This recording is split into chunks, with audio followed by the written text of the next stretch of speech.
Hello students of class fifth. आज हम पढ़ने जा रहे हैं विषय हिंदी व्याकरण पार्ट एक भाषा और व्याकरण। पार्ट एक भाषा और व्याकरण। सबसे पहले हम भाषा के विषय में जानते हैं। प्रारंभ में जब भाषा नहीं थी तब मनुष्य इशारे से अपने विचारों को व्यक्त करता था। धीरे धीरे उसने अपने विचारों को व्यक्त करने के लिए पत्थरों, चट्टानों आदि पर कुछ संकेत या चिन्ह बनाने प्रारंभ कर दिए। इन संकेतों की सहायता से विचारों का आदान प्रदान कुछ सरल हो गया था। जैसे जैसे मनुष्य सभ्य होता गया वैसे वैसे उसे अपने विचारों की व्यक्त करने के लिए एक साधन की आवश्यकता अनुभव हुई, जिसके फलस्वरूप भाषा बनी। सबसे पहले हम जानेंगे भाषा किसे कहते हैं या भाषा क्या है। मनुष्य एक सामाजिक प्राणी है और उसे अपने मन के विचार और भावों को दूसरे के सामने प्रकट करने की इच्छा होती है। उसे वह बोलकर या लिखकर प्रकट करता है। जब हम अपनी बात को, अपने मन के विचार को, भाव को बोलकर या लिखकर दूसरे के सामने प्रकट करते हैं और दूसरों के मन के विचार के भाव को और पढ़कर या सुनकर समझते हैं, उसे ही भाषा कहते हैं। अतः भाषा अपनी बात को बोलकर या लिखकर प्रकट करते हैं, वही भाषा कहलाती है। भाषा के रूप, अब भाषा के दो रूप हैं, बोलकर और लिखकर। भाषा के दो रूप हैं, बोलकर और लिखकर, मतलब मौखिक और लिखित। यदि हम जब किसी बात को हम कहकर और दूसरा वो सुनता है, इस भाषा को कहते हैं हम मौखिक भाषा।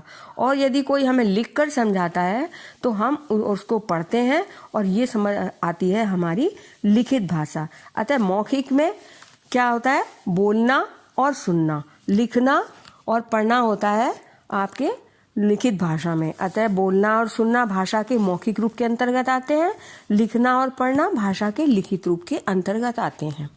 अब हम पढ़ेंगे बोली। भाषा का एक और मौखिक रूप बोली कहलाता है। यह सीमित अथवा बहुत कम क्षेत्रों में बोला जाता है। इसमें साहित्य की रचना नहीं की जाती है, जैसे कि हरियाणवी, छत्तीसगढ़ी, भोजपुरी, मगही, अंगिका, वज्जिका, राजस्थानी, बुंदेलखंडी आदि बोलियां हैं जिनका प्रयोग भारत के भिन्न भिन्न भागों में किया जाता है। अब भारत की भाषाएं। भारत में 18 भाषाओं को मान्यता मिली थी, किंतु अब उनमें 4 और जोड़ दी गई हैं। इस तरह भाषा का जो 4 बोलियां हैं अब भाषा के रूप में मान्य है। इस प्रकार बोडो, डोगरी, मैथिली तथा कोंकणी, इस प्रकार अब भारत में 22 भाषाएं प्रचलित हैं।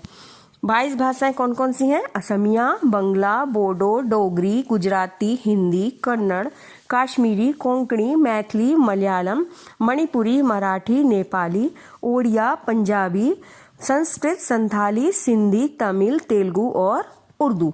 इस तरह से ये 22 भाषाएं कहलाती हैं। अब हम पढ़ेंगे लिपि।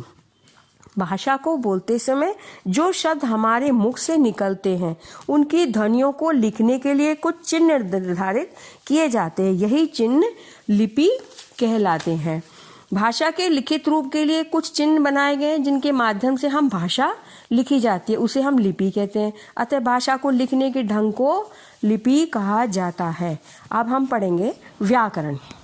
व्याकरण, भाषा और व्याकरण का आपस में गहरा संबंध है। व्याकरण हमें भाषा के शुद्ध रूप का ज्ञान कराता है। व्याकरण ही वह शास्त्र है जो हमें भाषा को शुद्ध रूप से लिखना, पढ़ना और बोलना सिखाता है। जैसे कि उदाहरण देखिए, मीरा गाना गा रहा है, यह वाक्य पूर्णतः अशुद्ध है। शुद्ध वाक्य होना चाहिए मीरा गाना गा रही है। दूसरे उदाहरण है, कल जाना है मुंबई मुझे, यह गलत है, होना चाहिए मुझे कल मुंबई जाना है। और तीसरा है, मैं तेरे से नाराज हूँ, तो इसमें मैंने तेरे से नाराज हूँ ये नहीं आएगा मैं तेरे से नाराज हूँ। इस तरह से हमने देखा कि ये सभी अशुद्धियों को सही स्वरूप का ज्ञान हमें कैसे प्राप्त हुआ। इसका ज्ञान हम व्याकरण के द्वारा हुआ। व्याकरण ही हमें सिखाता है कि किस तरह से हम सही वाक्य तथा सही शब्द बोलें और लिखें। हर भाषा के कुछ नियम होते हैं, व्याकरण से ही हमें इन नियमों की जानकारी मिलती है। अतः भाषा को शुद्ध रूप में लिखना, पढ़ना और बोलना सिखाने वाला शास्त्र व्याकरण कहलाता है। व्याकरण के 3 भाग होते हैं, वर्ण विचार, शब्द विचार, वाक्य विचार। वर्ण विचार में उनके वर्ण, इनके उच्चारण, प्रकार आदि पर विचार किया जाता है। शब्द विचार में शब्दों के प्रकार, उत्पत्ति, रचना आदि पर विचार किया जाता है। वाक्य विचार, इसमें वाक्य, इसके भेद, रचना, विराम चिन्ह आदि पर विचार किया जाता है। अतः हमने जाना अपने मन के विचारों अथवा भावों को प्रकट करने का साधन भाषा है। भाषा के 2 रूप होते हैं, मौखिक तथा लिखित। भाषा के लिखने का ढंग उसकी लिपि कहलाता है। किसी भाषा को उसके व्याकरण के नियम अपनाकर शुद्ध बोला, शुद्ध पढ़ा तथा शुद्ध लिखा जा सकता है। अतः हम व्याकरण का प्रयोग करते हैं।